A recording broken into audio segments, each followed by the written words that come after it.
ಇವತ್ತು 31 ಆಗಸ್ಟ್.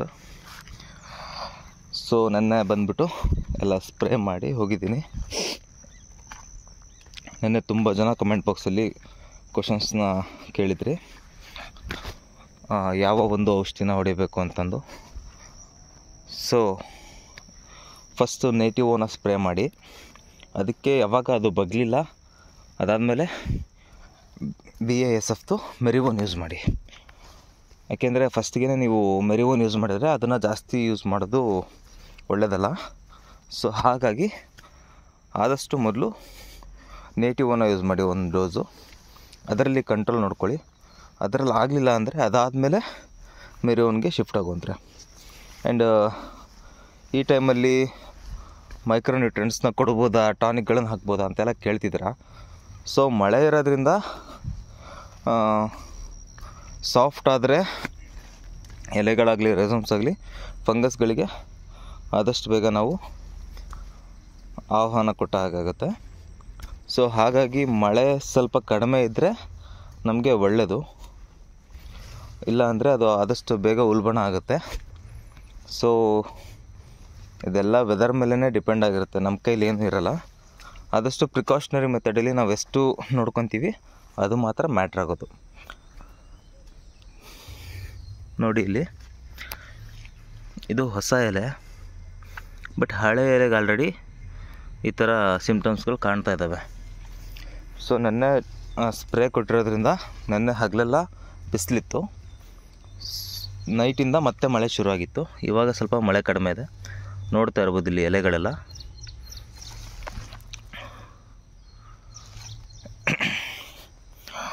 ಆದಷ್ಟು ಸ್ಪ್ರೇ ಮಾಡ್ತಾನೆ ಇದ್ದರೆ ಒಳ್ಳೆಯದು. Every 7 to 8 days. ಇನ್ನೊಂದು 3-4 ದಿನದಲ್ಲಿ ಮಳೆ ಕಡಿಮೆ ಆಯಿತು ಅಂದರೆ ನಮಗೆ ಅಟ್ಲೀಸ್ಟ್ ಒಂದು ಸ್ವಲ್ಪ ಬಿಸಿಲು ಬಿದ್ದರೆ ಬೆಸ್ಟ್ ಇರುತ್ತೆ.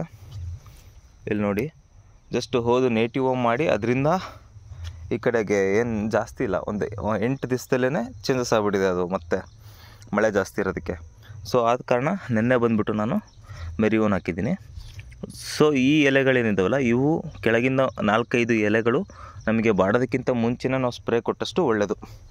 ಸೊ ಹೊಸ ಎಲೆಗಳು ಮತ್ತೆ ಬಂದು ಗ್ರೀನಿಶ್ ಆಗಿ ಇಟ್ಕೊಳೋದಕ್ಕೆ ನಮಗೆ ಒಂದು ಅವಕಾಶ ಇರುತ್ತೆ. ಹಳೆ ಎಲೆ ಹೋದರೂ ಪರವಾಗಿಲ್ಲ, ಬರ್ತಕ್ಕಂಥ ಹೊಸ ಎಲೆಗಳನ್ನಾರು ನಾವು ಚೆನ್ನಾಗಿ ನೋಡ್ಕೊಳೋದಕ್ಕೆ ಪ್ರಯತ್ನ ಪಡಬೇಕು.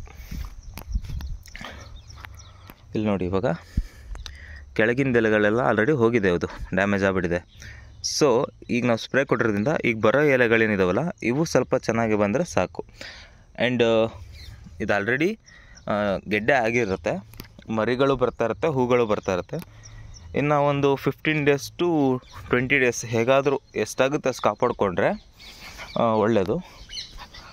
ನೋಡಿ ಇದೆಲ್ಲ ಕೊಳೆ ಬಿದ್ದಿದ್ದು, ಇದಕ್ಕೆ ನಾನು ರಿಡೋಮಿಲ್ ಗೋಲ್ಡ್ನ ಯೂಸ್ ಮಾಡಿದ್ದು. ಆ್ಯಂಡ್ ಈ ಸೈಡ್ ಸ್ವಲ್ಪ ಏನಾಗಿದೆ, ಎಲೆಗಳು ಸುಟ್ಟಂಗಾಗಿದೆ ಆಲ್ರೆಡಿ.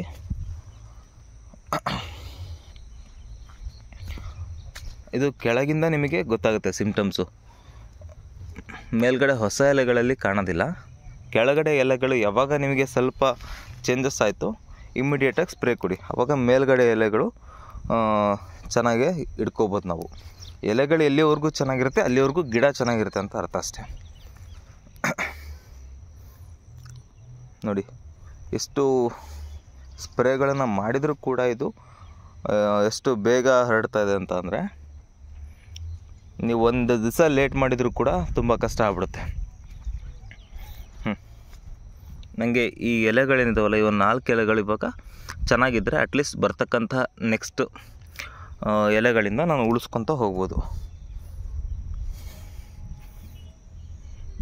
ಆಲ್ರೆಡಿ ತುಂಬ ಡ್ಯಾಮೇಜ್ ಆಗಿತ್ತು, ನೆನ್ನೆ ನೋಡಿದಾಗ ನನಗೂ ಸ್ವಲ್ಪ ಭಯ ಆಯಿತು. ಅದಕ್ಕೆ ಇಮ್ಮಿಡಿಯೇಟಾಗಿ ಸ್ಪ್ರೇಗಳನ್ನು ಕೊಟ್ಟಿದ್ದೀನಿ. ನೋಡಬೇಕು ಇನ್ನು ಸ್ವಲ್ಪ 3-4 ಡೇಸಲ್ಲಿ ಏನು ಚೇಂಜಸ್ ಆಗುತ್ತೆ ಅಂತಂದು. ಇಫ್ ಇನ್ ಕೇಸ್ ಇದು ಕಂಟಿನ್ಯೂ ಹೀಗೆ ಆಯಿತು ಅಂತಂದರೆ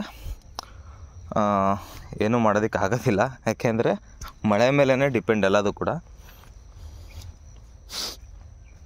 ಎಷ್ಟಾಗುತ್ತೆ ಅಷ್ಟು ಔಷಧಿಗಳನ್ನು ಮಾಡ್ತಾಯಿರಿ.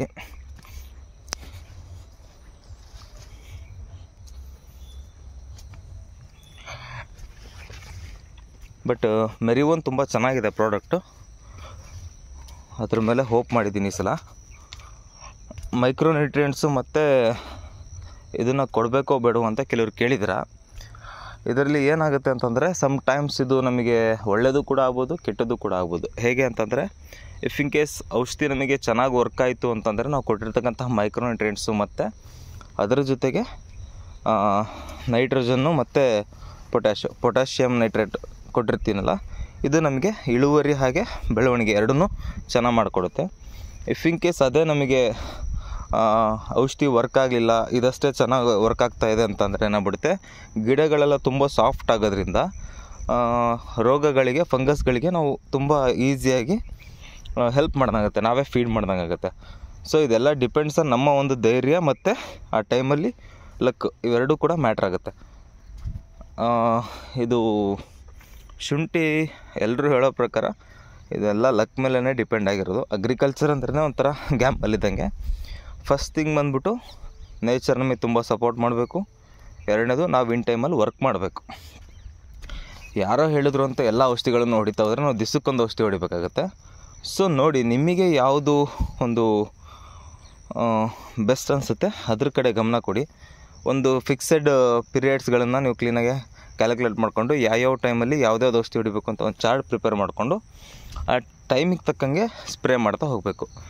ನಾನು ಹೇಳಿದ್ನಲ್ಲ ನಿಮಗೆ, ಈ ಸೈಡ್ ನನಗೆ ತುಂಬ ಇಮ್ಮಿಡಿಯೇಟಾಗಿ ನನಗೆ ನಿನ್ನೆ ನೋಡಿದಾಗ ಸ್ಪ್ರೆಡ್ ಆಗ್ತಾ ಇರೋದು ಕಾಣಿಸ್ತು. ಇದೆಲ್ಲ ಚೆನ್ನಾಗಿ ಬಂದಿತ್ತು ಆ್ಯಕ್ಚುಲಿ. ಈ ಕಡೆ ಬೆಳೆ ಆಲ್ಮೋಸ್ಟ್ ಹೈಟ್ ಎಲ್ಲ ಇತ್ತು, ಚೆನ್ನಾಗಿತ್ತು, ಮರಿಗಳ ಸಂಖ್ಯೆನೂ ಚೆನ್ನಾಗಿ ಬಂದಿತ್ತು.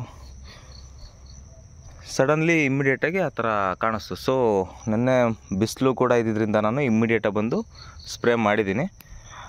ಇವತ್ತಿಗೆ ನೆನ್ನೆಗೆ ಸ್ಪ್ರೇ ಮಾಡಿ ಇವತ್ತಿಗೆ ಒಂದು ದಿವಸ ಆಗಿದೆ, ಒಂದು 12 hours ಮೇಲಾಗಿದೆ. ನೋಡೋಣ ನೆಕ್ಸ್ಟ್ ಇನ್ನೊಂದು 3-4 ಡೇಸಲ್ಲಿ ಏನು ಚೇಂಜಸ್ ಕಾಣುತ್ತೆ ಅಂತ ನೋಡ್ಬಿಟ್ಟು ನಿಮಗೆ ಹೇಳ್ತೀನಿ. ನಾನು ಯಾವುದೂ ಕೂಡ ಹೈಡ್ ಆ್ಯಂಡ್ ಸೀಕ್ ಟೈಪ್ ವೀಡಿಯೋಗಳನ್ನು ಮಾಡೋದಿಲ್ಲ. ಬೇರೆ ಹೊಲದಲ್ಲಿ ಹೋಗ್ಬಿಟ್ಟು ತೋರಿಸಿ, ಅದು ಚೆನ್ನಾಗಿಲ್ಲದೆ ಇರೋ ತೋರಿಸಿ, ಚೆನ್ನಾಗಿರೋ ಇನ್ನೊಂದು ಯಾವುದೋ ಹೊಲ ತೋರಿಸ್ಬಿಟ್ಟು ಇದನ್ನು ಸ್ಪ್ರೇ ಮಾಡಿದ್ರೆ ಹೀಗಾಗುತ್ತೆ ಅಂತಂದು, ಅದು ಸರಿನೋ ತಪ್ಪೋ ಏನಾಗಿದೆ ಅದು ನಿಮಗೆ ನೇರವಾಗಿ ತಿಳಿಸ್ತೀನಿ. ಇವಾಗ ಎಲೆಗಳೆಲ್ಲ ಈ ಥರ ಹೆಲ್ದಿಯಾಗಿ ಬರಬೇಕು ಅಷ್ಟು, ಆವಾಗ ಮಾತ್ರ ನಮ್ಮ ಶುಂಠಿ ನಾವು ಉಳಿಸ್ಕೊಳೋಕೆ ಸಾಧ್ಯ ಆಗುತ್ತೆ. ಸೊ ಇದಕ್ಕೆ ನೆನ್ನೆ ಒಬ್ಬರು ನನಗೆ ಏನು ಸಜೆಸ್ಟ್ ಮಾಡಿದ್ರು ಅಂದರೆ, ಸೀವೀಡ್ ಎಕ್ಸ್ಟ್ರಾಕ್ಟ್ನ ಸ್ಪ್ರೇ ಕೊಟ್ಬಿಡಿ ಇನ್ನೊಂದು 3-4 ಡೇಸಲ್ಲಿ ಅಂತ.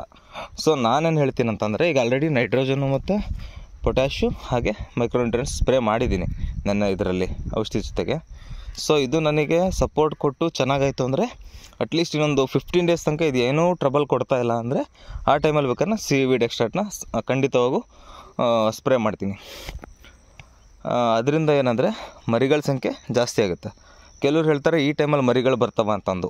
ಇದು ಶುಂಠಿ ಎಲ್ಲಿವರೆಗೂ ಗ್ರೀನಾಗಿರುತ್ತೆ 8 ಮಂತ್ಸ್ವರೆಗೂ, ಅಲ್ಲಿ ತನಕ ನಾವು 1-2 ಮರಿಗಳನ್ನು ತೆಗಿತಾನೆ ಇರ್ಬೋದು. ಮರಿಗಳು ಬರದೇ ಇದ್ದರೂ ಈ ಥರ ಕಂದುಗಳು ಬಂದೇ ಬರುತ್ತೆ. ಸ್ಟಾರ್ಟಿಂಗಲ್ಲಿ ಮರಿಗಳು ಬರ್ತವೆ, ಈ ಟೈಮಲ್ಲಿ ಕಂದುಗಳು ಬರ್ತವೆ. ಸೊ ನಿಮಗೆ ಯಾವ್ದು ಬಂದರೂ ಕೂಡ ಅನುಕೂಲನೇ, ಯಾಕೆಂದರೆ ಅದು ಈ ಥರ ಅಗಲ ಆಗ್ತಾನೆ ಹೋಗುತ್ತೆ ಶುಂಠಿ.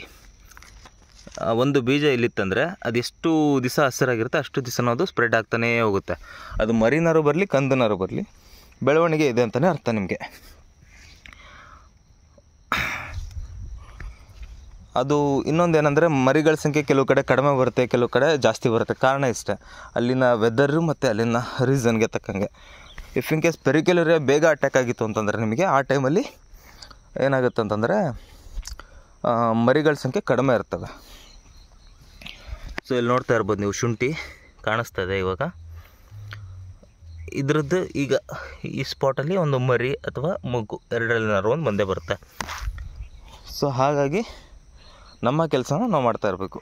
ಇಲ್ಲೆಲ್ಲ ಸ್ಟಾರ್ಟಿಂಗಲ್ಲಿ ಸುಣ್ಣ ಹಾಕಿದ್ದು ಇಲ್ಲಿಗೆ ಸ್ಟಾಪ್ ಆಗಿದೆ. ಸೊ ಇನ್ನೊಂದು ನಾನೇನು ತಿಳ್ಕೊಂಡಿದ್ದಂದರೆ ರೀಸೆಂಟಾಗಿ, ನಾವು ಸುಣ್ಣ ಆಗಲಿ ಮತ್ತೊಂದಾಗಲಿ ಹಾಕಿದ್ರೆ ಇಮ್ಮಿಡಿಯೇಟ್ ಸ್ಟಾಪ್ ಆಗುತ್ತೆ, ಬಟ್ ಬೇರೆ ಕಡೆ ಎದ್ದೇಳುತ್ತೆ ಅಂತ ಹೇಳ್ತಾರೆ. ಬಟ್ ಸ್ಟಾಪ್ ಮಾಡೋದು ಇಂಪಾರ್ಟೆಂಟ್ ಫಸ್ಟು. ಅದಾದಮೇಲೆ ನಾವೇನಿದೆ ಡ್ರೆಂಚ್ ಮಾಡೋಣ.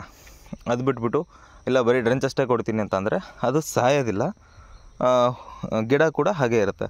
ಫಸ್ಟ್ ಒಂದು ಸಲ ಅದನ್ನು ಡೆಡ್ ಮಾಡಿಬಿಡೋದು ಬೆಸ್ಟು. Okay, thank you.